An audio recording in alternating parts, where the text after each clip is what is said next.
Previously on Nintendo Black Crisis. While Breath of the Wild is a fantastic game with its open world setting and immersive experience, it's no masterpiece.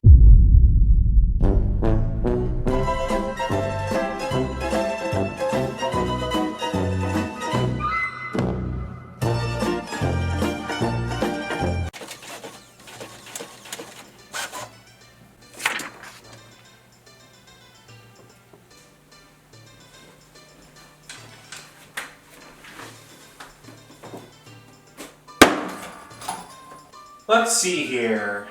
No.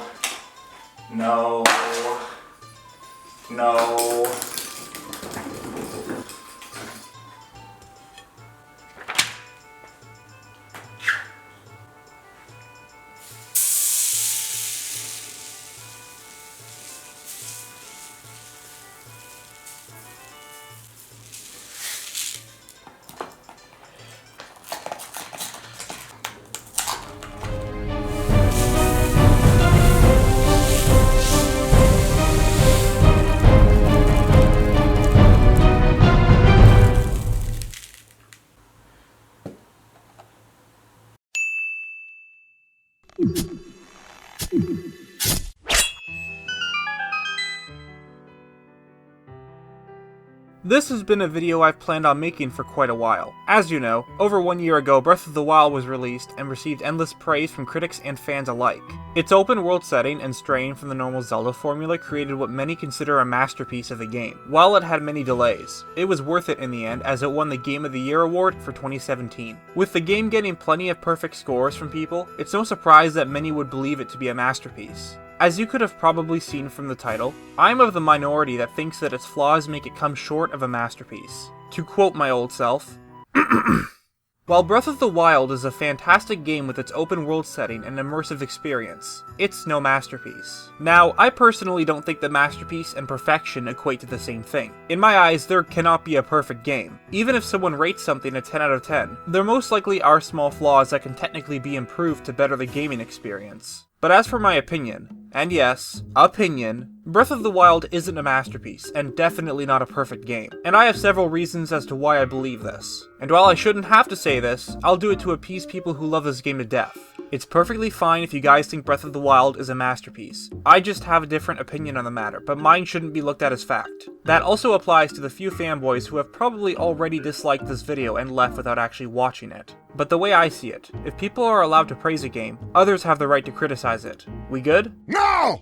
Awesome. Now, let's start with what the game does right. First of all, this game has without a doubt one of the best openings/tutorials ever. The Great Plateau was done in such a brilliant way where it teaches you the basic mechanics of the game while not making the player feel restricted. Usually the beginning of games is the most annoying since it comes down to the game teaching you every single control with little freedom. Having an apocalyptic type environment combined with amnesia was pretty cliche, but I feel that Nintendo made it work.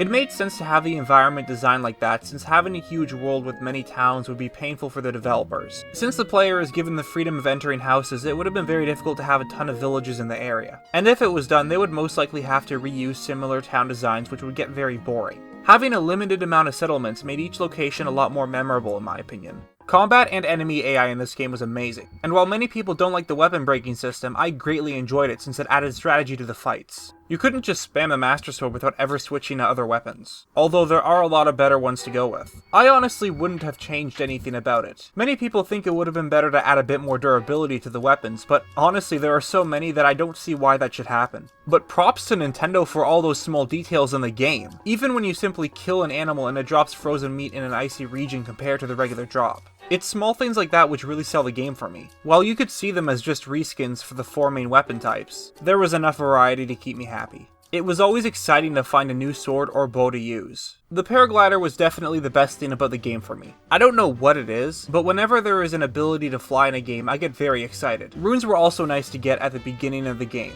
but I would have preferred if 1 or 2 were saved for later on. Sure, we got the camera rune in Master Cycle 0, but the first was just for taking pictures and filling the compendium, while the other one was a DLC exclusive. Many people really don't like the English voice actors for this game, and I honestly didn't have a problem with them. Most of the voices fit the characters' personalities pretty well. There were those few that were kind of annoying. Monsters! They're here! They found me! Help!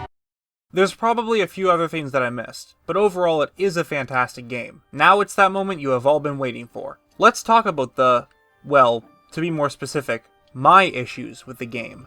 I suppose the best area to start is the story itself. It by no means was terrible, but was pretty bland since almost all of the interesting stuff was in the form of memories. While I greatly enjoyed going out in the world and coming across one of these spots, the fact that you yourself can't play through these parts of the story is somewhat disappointing. And it's even worse when the part you get to play doesn't have much interesting stuff in it to begin with. There is a pretty good story though here, as seen in my timeline video I had made a while back. But the problem is that a lot of the interesting stuff covered in that 56-minute video is overshadowed by the lackluster main story. Almost everything about Link's life before he was chosen to be Zelda's appointed knight is within diary entries of the former champions, and can easily be missed. The main story doesn't cover it when in reality it probably should have.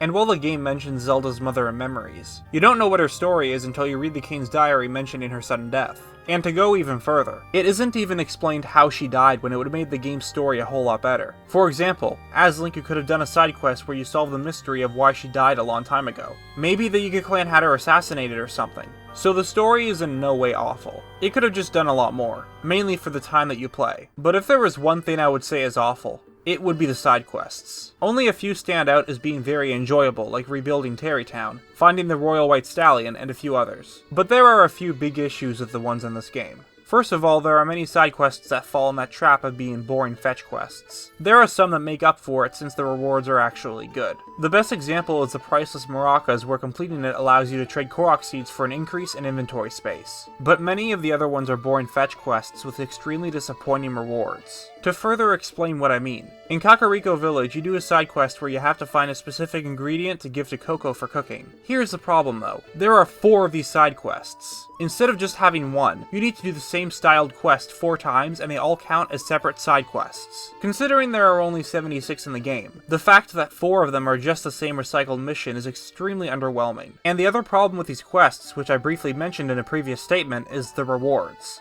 Nearly all of these side quests reward you with items you can easily find in the overworld. And some of these side quests actually make you lose money. In Kakariko Village, you can do a quest where you light 4 torches by the goddess statue. If you don't have any fire arrows, you'll probably go buy some at the shop. It costs 80 rupees to get a bundle of 5, so overall you spend 64 rupees assuming you use 4 of the arrows. Now what do you get upon completing this quest? A red rupee. That's 20 rupees. You lose money on the side quest. Why even bother? At the same time, maybe this quest was on purpose. Maybe the arrow lady was purposely scamming you. I sense a game theory coming! Now this isn't me saying that every side quest needs to be as good as the best ones in the game, like buying your own house and getting the Royal White Stallion. But they should have either made the rewards more worth it, or made the quests themselves a lot more enjoyable. The only reason I personally did them all was just because of the completionist inside of me. Oh yeah, and I decided to look at how many fetch quests there are in this game. Out of 76, there are around 25-ish of them. A few actually give good rewards or are fun to do, but most of them are a big letdown. Now for one problem that, while it isn't too bad, it could have easily been fixed. Rain. I personally think that the rain mechanics are cool, but the issue is that after a while, it gets very frustrating knowing you can't climb a cliff because it suddenly started raining. And my biggest problem with this is that there is no way to negate the effects of rain. When you wear a full set of rubber armor, you become immune to electricity. The same applies with other pieces of armor. So my question is, why didn't they do something like this with the climbing gear? I don't even think you should have immunity to slipping right away either. Make it only work once you have fully upgraded the climbing gear to its maximum level. That way, players would be able to climb in all weather conditions, but it would require a lot of effort to achieve. Now let's discuss one of the most controversial things about this game, the dungeons. While some Zelda games are better than others, usually the dungeons are the highlight of the game, and even if a game is seen as a weak entry of the Zelda series, it usually still has 1 or 2 memorable dungeons. Then there are the Divine Beasts. I absolutely adore the presentation and concept of these mechanical beasts. Seeing Meadow fly in the skies and Rudania walk on an active volcano were both frightening and incredible sights, but the dungeons were mediocre at best. The biggest problem with them is that they weren't memorable. Being able to control each individual one was great, but the overall dungeons didn't necessarily scream Zelda. And it's not because of how different they were, they just didn't deliver. To further explain why these dungeons fell short, let's look at Ocarina of Time for a moment. Now, if you have already played the game dozens of times and know everything about the dungeons, it might take you around an hour to complete them. Now, if you replay the Divine Beasts in Breath of the Wild, it will only take around 15 minutes for one such as Rudania. That's pretty fast for a Zelda game. And at that point, doing the Divine Beast dungeons just feels like a chore. They could have done a lot more with these Divine Beast interiors, and they just feel like wasted potential. I will say that I did enjoy the Divine Beast battles though. Meadow could have been a little harder, but they were fun overall, and I'm more of a stealth player, so I had no real problems with Rudania's quote-unquote fight. Now, as you might have already known, there aren't a lot of dungeons in this game. The Divine Beasts are the only ones, making a grand total of 4 dungeons in the game, but this is made up through the many shrines in the game. These are basically bite-sized dungeons that reward you with spirit orbs. Like the Divine Beasts, I love the idea of them, but there are a few major issues that I had with them. First of all, there are too many tests of strength and blessing shrines. While the tests of strength can be fun to do, having 22 of them in the game makes it become a very tedious task. The game tries to add some variety to them by having minor, moderate, and major tests, along with small changes to the Guardian Scout's weapons and a slightly different battlefield. However, this never seemed like enough. You are still fighting the same enemy and it gets very repetitive. Also, I don't know why, but in Hebra there are 3 major tests of strength. There's only 8 of them within the game, so I've never understood why that region had so many. And then there are the Blessing Shrines. Upon entering these, you will be given some sort of reward along with the usual Spirit Orb. That's it.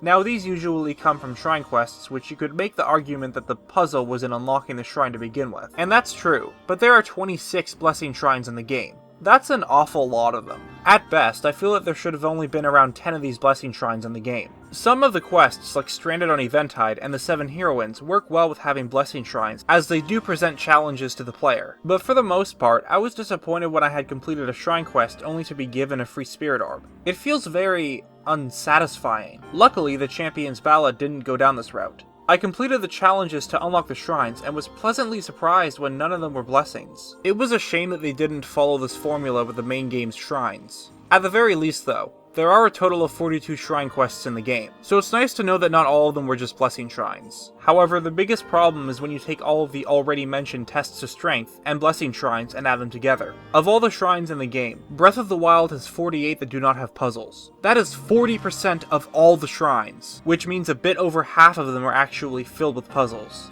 I also feel that some of the shrines could have been at least a bit longer. For example, there was one that used pendulum mechanics to solve the shrine. It was a really cool concept, but the shrine itself was completed in like 3 minutes. It really left me just wanting more because of how underwhelming the shrine felt. The enemy variety was pretty lacking, especially for a Zelda game. First of all, you got the tier enemies like Bokoblins, Moblins, and Lizalfos. Style enemies, which are just skeleton versions of the already mentioned ones. Then the elemental enemies such as Choo-Choos, Keese, Wizrobes, and Peblets.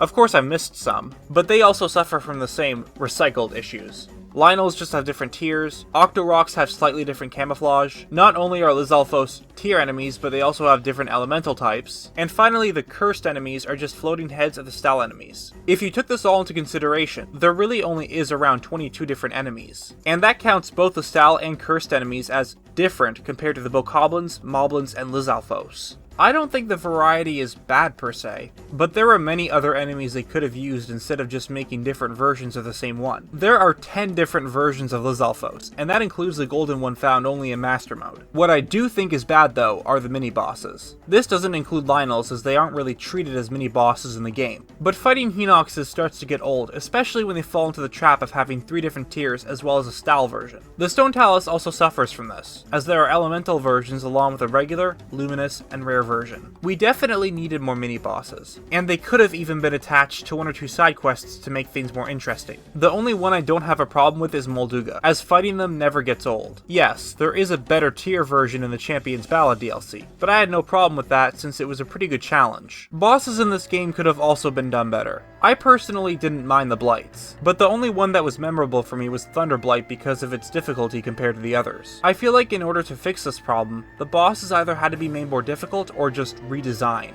Nintendo missed the perfect opportunity to make you fight corrupt versions of the champions similar to Naedra atop Mount Lanayru. Master Koga was super easy, but I would change nothing about that battle because it was memorable in a very comical way, and it worked for me. What didn't work for me though was the way electricity worked in this game. It was without a doubt the most frustrating thing about Breath of the Wild. Having your weapons and shield drop after being struck by an electric attack felt very unbalanced to me. Luckily though, there is the rubber armor that can make you immune to those type of attacks. So while frustrating, there is a way around it. But this also works against enemies, as one hit from a shock arrow or thunderblade will temporarily paralyze them and drop their gear. And this creates a huge problem for the game. Nothing stops you from storming into Hyrule Castle and being able to steal top tier weapons from powerful enemies without even fighting them. I'm completely fine with being able to go to Hyrule Castle, but you should have to defeat an enemy fair and square if you want their weapon, or just limit their weapon drops, as enemies will sometimes drop their stuff by chance. Why would I waste my time with small enemy camps when I can just go to Hyrule Castle and get access to the best weapons? It really kills the replayability of the game, and you might make the argument that you don't have to get the best weapons right off the bat, but then it just feels pointless going around and finding Knight's weapons, and ruins the excitement of finally getting that edge of duality you've always wanted. I should probably mention the elephant in the room at this point. The Korok seeds. I get that there are so many so that it makes them common enough to be found in the wild so players don't get frustrated. And the idea of trading them for inventory upgrades is brilliant in my opinion. But once you get about half of them, the rest are completely useless. And if you go through the difficult task of collecting all 900, the reward is pathetic. Nintendo basically gives players the middle finger and it just sucks. If only the reward was something good, then it would have fixed the entire problem. But as said before, I did enjoy finding them when it resulted in bigger inventory space. The last thing I'd like to talk about is the final boss. This is one of the biggest complaints people have, mainly regarding Dark Beast Ganon. I am in the minority that actually enjoyed Dark Beast Ganon, as it was supposed to be less of a battle and more of an interactive cutscene. I didn't mind Calamity Ganon either, but I believe that we needed a third form in the fight. It doesn't even have to be Ganondorf himself. What about the spectral form of Ganon we never end up fighting? Maybe like the Champion's idea, we could have fought a corrupt version of Zelda. But unfortunately, we can only dream of the possibilities at this point. I'd go over the problems that I have with the difficulty, but I might just save that for another video. I don't want to make you guys think I absolutely hated the game, because I didn't. I also did not include the DLC in this video, and that's because I might cover that in a separate one. There is one more thing I would like to address before closing off. As you might know, I make plenty of videos regarding this game. Most of them consist of theories, since they are what started my YouTube career. And you might have been thinking during this time, if Breath of the Wild isn't a masterpiece, why are you still making videos on it? This is a perfectly legitimate argument, since generally, a game that leaves you with questions that lead to long discussions is a good thing. The problem is that Breath of the Wild leaves us with too many questions. There was wasted potential in many side stories that just left us hanging. Even the ending suffers from this, as nothing much happens. Having questions at the end of a game as big as this is fine, but too many just makes the game feel unfinished. That's why I do videos on this game. I try to expand on this game's story to make it have a greater meaning. It's why I did the timeline video, to put those smaller overshadowed stories together to create a clearer picture. And this video shouldn't be seen as a bad thing. In fact, this should excite you, because if Nintendo can make another game like Breath of the Wild, but with these few glaring flaws fixed, we could very well see a Zelda game that is greater than this one.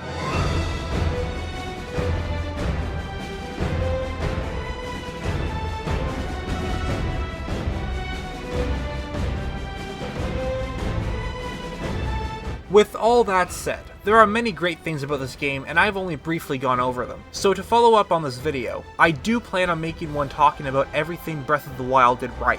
No idea when this video will come out, but it will happen eventually. If you liked what you've seen, then make sure to subscribe as it will help me produce more content similar to this. Not all negative videos, but you get what I mean. We also have a Discord, so that will be in the description. If you have a Twitter, then please consider following me at Nintendo Black Sea. I hope you all have a great day, and I will see you guys later.